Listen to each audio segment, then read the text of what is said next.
কিন্তু অস্তিত্ব দান করলেন কে? আওয়াজ দিয়ে বলেন কে? আল্লাহ পাক আমাদেরকে অস্তিত্ব দিলেন। এরপরে আল্লাহ পাক সূরা নাহলের মধ্যে বলতেছেন, আল্লাহু খালাকাকুম সুম্মা ইয়াতাওয়াফাকুম ওয়া মিনকুম মান ইউরাদ্দু ইলা আরযালিল উমরি লিকাই লা ইয়ালামা বা'দা ইলমিন শাইআ ইন্নাল্লাহা আলীমুন কাদির। আল্লাহু আকবার। আল্লাহ পাক বলছেন, আরে আমার বান্দা-বান্দীরা, আল্লাহু খালাকাকুম, আমি তোমাদেরকে সৃষ্টি করেছি। আল্লাহ পাক দাবি করছেন, কিন্তু এখানে আমার বান্দা-বান্দীরা, আমি আল্লাহই তোমাদেরকে সৃষ্টি করেছি। সুম্মা ইয়াতাওয়াফাকুম, এরপরে আমি কিন্তু তোমাদেরকে মৃত্যু দান করব। একটু আওয়াজ দিয়ে বলেন, আমাদের মৃত্যু দান করেন কে? আল্লাহ। তাহলে যে আল্লাহ আমাদেরকে তিনি দাবি করে বলছেন, আমি আল্লাহ তোমাদেরকে সৃষ্টি করেছি, আবার আমি আল্লাহই তোমাদেরকে মৃত্যু দান করব। ومنكم من يرد إلى أرذل العمر لكي لا يعلم بعد علم شيئا। আল্লাহ পাক বলেছেন, আমি তোমাদের মাঝ থেকে কিছু মানুষের মৃত্যু দান করব, আবার কিছু মানুষের বয়সটা বেড়ে যাবে, হায়াতটা একটু আমি বৃদ্ধি করে দিলাম। তারা 40, 50, 60, 70, 80 বছরে পদার্পণ করবে।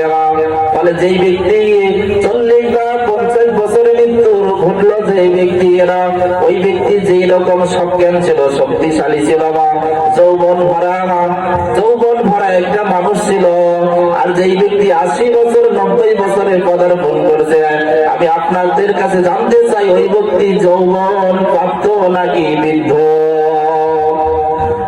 ওই ব্যক্তির কথা আল্লাহ পাক বলছেন, দেখো আমি তোমাদের মধ্যে কাউকে মৃত্যু দেই, এরপরে কারোর হায়াতটা আমি দুনিয়াতে বৃদ্ধি করে দেই। ফলে সে যখন তার 90 বা 80 পদার্পণ করে বয়সে, ফলে যৌবন প্রাপ্ত হওয়ার সাথে সাথে সে যত জ্ঞানী ছিল, শক্তিশালী ছিল, বৃদ্ধ অবস্থায় সে আর সজ্ঞান থাকে না, ওই রকম শক্তিশালী আর থাকে না। কথা ঠিক কিনা? কত মহা সত্য কথা আল্লাহ পাক কোরআনের মধ্যে 1500 বছর পূর্বে আল্লাহ পাক কোট করে দিয়েছেন। এরপরে আল্লাহ পাক বললেন, শুধু তাই নয়, তোমরা জেনে রাখো, ইন্নাল্লাহা আলীমুন কাদির, আমি আল্লাহ তাআলা সর্বজ্ঞ, শক্তিমান, সর্বজ্ঞ, সর্বশক্তিমান।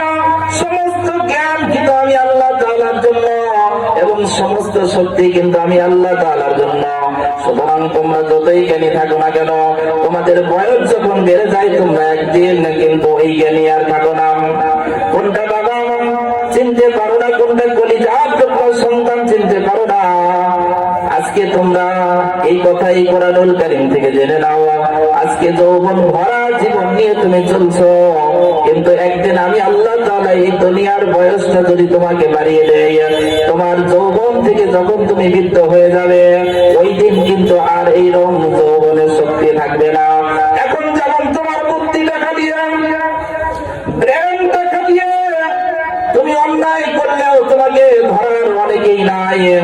তোমার ব্রেন খাটিয়ে তুমি যে কোনো জায়গায় একটা আকাঙ্ক্ষ কাম করতে পারো না, কি দিনের আলোতে কি রাতের অন্ধকারে না।